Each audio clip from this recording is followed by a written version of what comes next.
Hi, today I'd like to give you a few ideas about skin colours for Halloween. I've coloured this witch using the colours that you can see coming up on your screen now if you'd like to note them.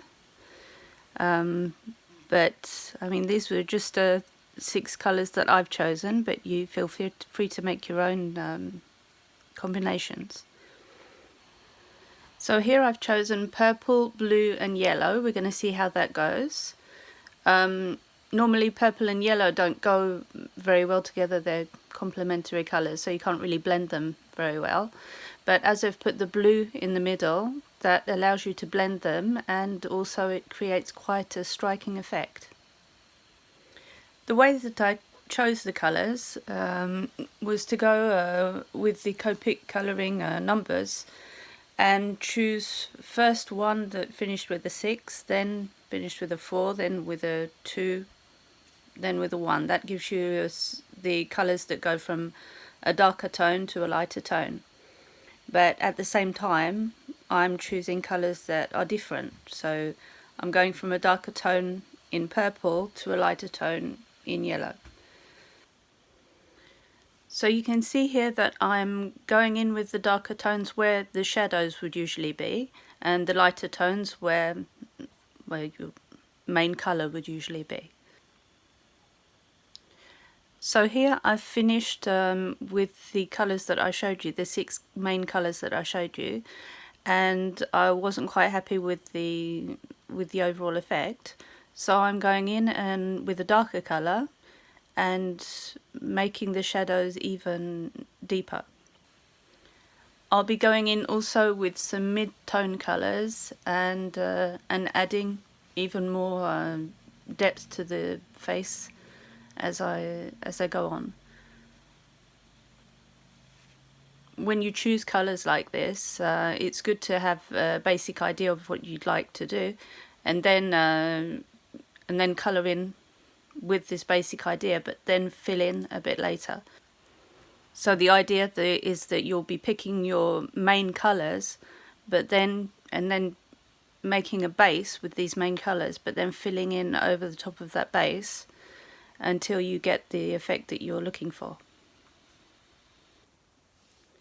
So here I'm quite happy with the end result, but before I really put more detail in there, I'm going to colour in the rest of the witch's face, because it's often very difficult to get an idea of the finished colour of a subject when you don't have the rest of the colours that are framing it. For example, here I'm adding the purple and the blue. Before the face looked dominantly green, but now your eye starts picking up the purple and the blue shade in the face. So I'm adding a bit more shadow to the hair now. I don't know if you can notice, but the face, as it's dominantly green, the hair kind of looks like it doesn't belong in the picture anymore. This is what I'd spoke about in my first video with the moustache placard. I was talking about unifying colours. So for the hair to look like it's part of the witch in this picture, we really need to add some green to her hair. I'll be doing this a little later on and you'll be able to notice the difference. So here I'm colouring the hat in purple. I'm using 3 different shades of purple, and you'll notice that towards the end of the video again I'll be adding a bit of blue to the hat and to the dress to stop it looking so flat, and to bring it in with the hair and the cat. So this image is available from Twistoon.com. I'll put the link in the description. It's called Cat in Witch's Hat, which I know is a very imaginative name. So I'm adding purple as a shading colour to the hair, and purple as a shading colour on the cat as well.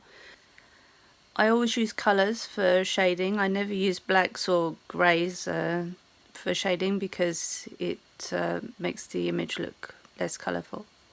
Here you can see I'm adding the green to the hair. As I said, now the hair looks a bit more like it's a part of the witch. So in a minute I'm going to be adding a bit of rose to the cheeks and the lips and the nose of the witch. I do this with a lot of the characters that I colour with green or blue or whatever skin. It gives the impression that we're still looking at a human or a humanoid rather than looking at something that's made of plastic. You have to be careful when doing this though. Make sure you don't overdo it because you can end up muddying your colours a bit.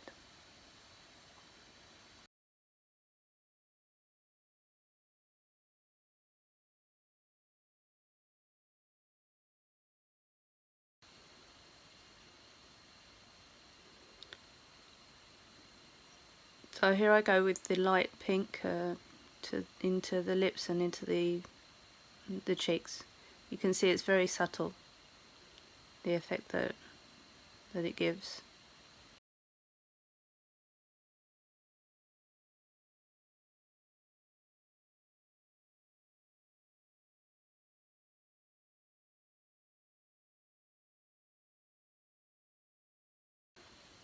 I'm going to be adding my Posca highlights soon, and you'll see that I make a mistake where I put the highlights in the eyes of the witch first, and then I put my hand right over the highlights and it smudges it. So you'll see how I handle this mistake. What I do is I wait for it to dry. There it goes, a big smudge. I wait for it to dry, then I scrape off the excess that there is, and then I just try and colour it over with a marker. You can see I kind of repaired that little mistake, but it would have been better if I'd have gone top to bottom with the Posca. Well, thanks everyone for watching. I hope you enjoyed this video. If you've got some subjects that you'd like me to cover, then let me know in the comments, and have a lovely weekend. Bye.